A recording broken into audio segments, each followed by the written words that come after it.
Everyone, it's Poplicola here with a translation of Livy 5.41. So what's happening right now is the Gauls have just begun to invade Rome, and everyone is preparing for what's about to happen. So meanwhile, back in Rome, once all the sufficient arrangements had been made to protect the stronghold, a crowd of old men, having returned home, waiting for the enemies to arrive, with their minds fixed on death. So right here, this ut is a regular ut. Instead of introducing a purpose or result clause, it just means as. And ad tuendum here is a purpose clause because ad plus a gerundive.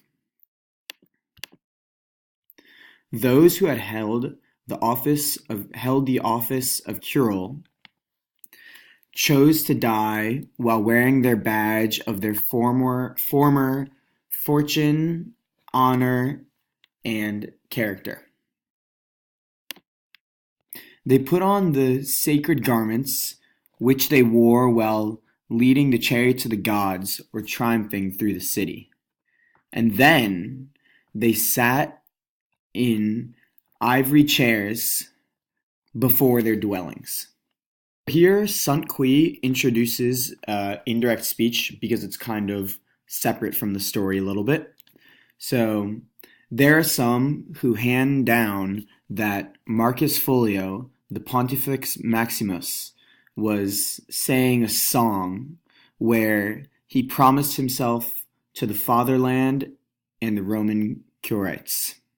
The Gauls, with a night allowed to pass after a strenuous battle, had relaxed their minds, and because neither had they struggled in an uncertain battle, or by force were they capturing the city. Without anger or without passion in their minds, having entered the city the next day, with the colon gates open, they arrived in the forum, bearing their eyes around to the temple of the gods and the citadel, which alone looked like people may be launched in war.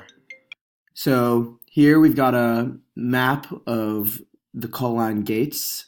So they entered right around here, and they just entered in pretty easily because there was not really any Roman opposition, so they just walked in the gates open. Thenceforth, with moderate garrison left behind, lest any attack happen from the citadel or the Capitoline against them, as they were all scattered around, having descended to plunder with the streets empty from the encounter of man. So pretty much what's happening right now is the Gauls are all going to loot the empty houses, but they left some stuff behind in case the Romans are planning a surprise attack. Some of them rushed into the closest houses, while others the further ones, as those would still be untouched and full of loot.